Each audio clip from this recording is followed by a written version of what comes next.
Welcome back. As far as the Kavanaugh hearings are going, there's just so many hours and so much content that we can't possibly cover it all. But there was a moment yesterday that got me really excited.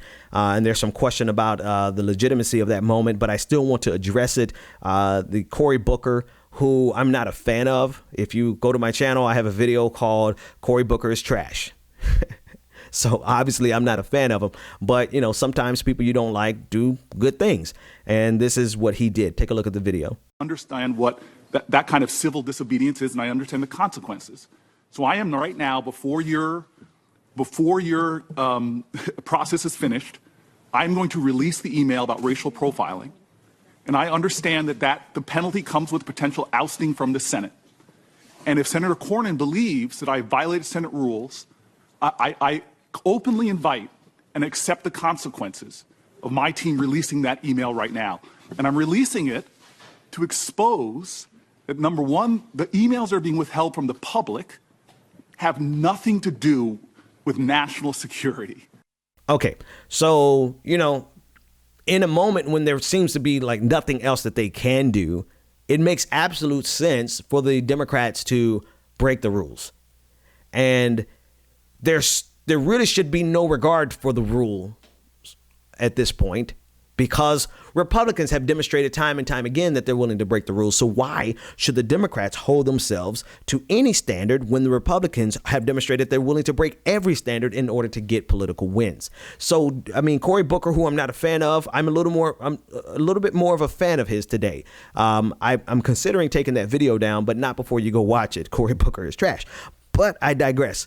Here's the interesting thing about this story. The Washington Post is reporting this, quote, "As it turns out, the documents Booker released had already been cleared by Burke." Now, Burke is a former attorney for President George W. Bush underneath the Bush administration.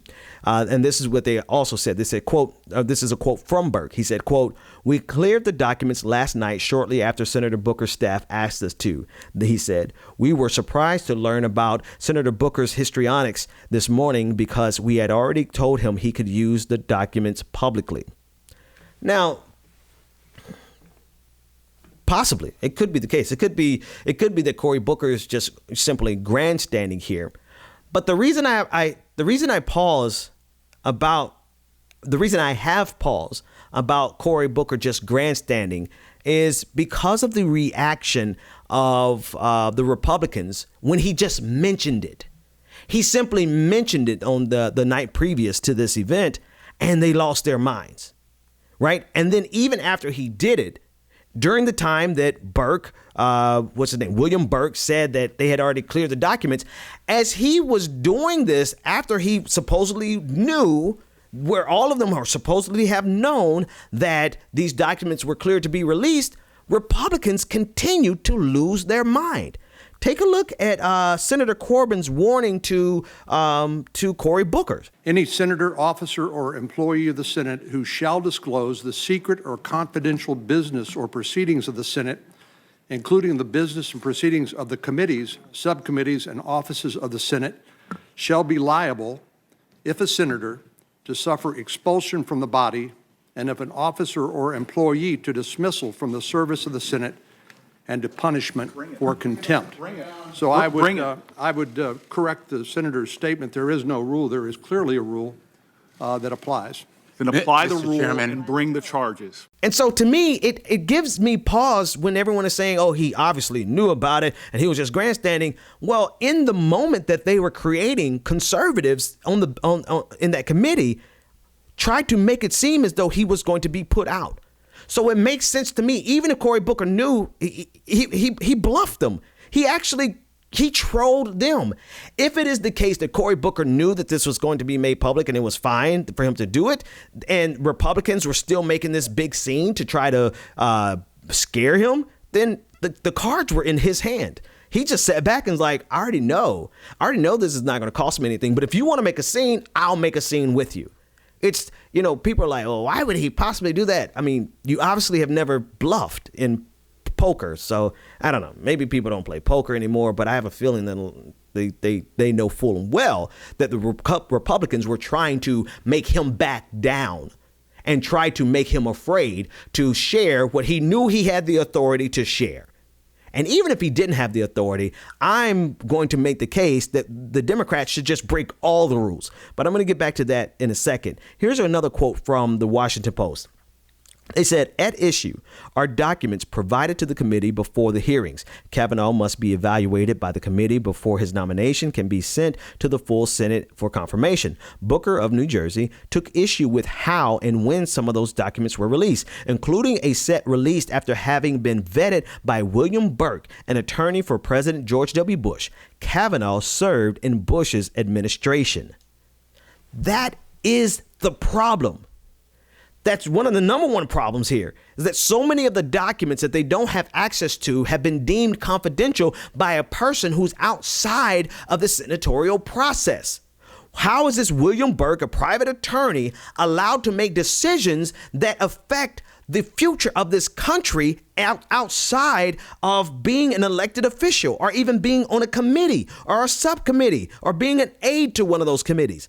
He's not a part of the process, yet this attorney who served in the underneath President Bush at the same time as Kavanaugh has had access to documents and deemed an entire swath, tens of thousands of documents he has deemed confidential.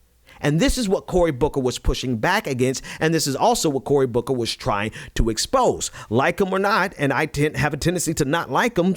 Thus my video, Cory Booker is trash. You can go check it out on my channel. Like him or not, he's right here. There's absolutely no way in hell that this guy who is not an elected official, this person who's not held accountable to elected officials, who is completely outside of this process, should have the ability to determine what is confidential and what is not.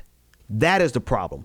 And because of this has demonstrated, not only in this instance, but in so many instances, the Republicans have demonstrated their willingness to completely obliterate tradition, completely ignore norms, it completely reject the institutions that they set up. Things like the filibuster. They're willing to do away with that. They're willing to ignore the nomination of Merrick Garland. They're willing to do anything and everything to win.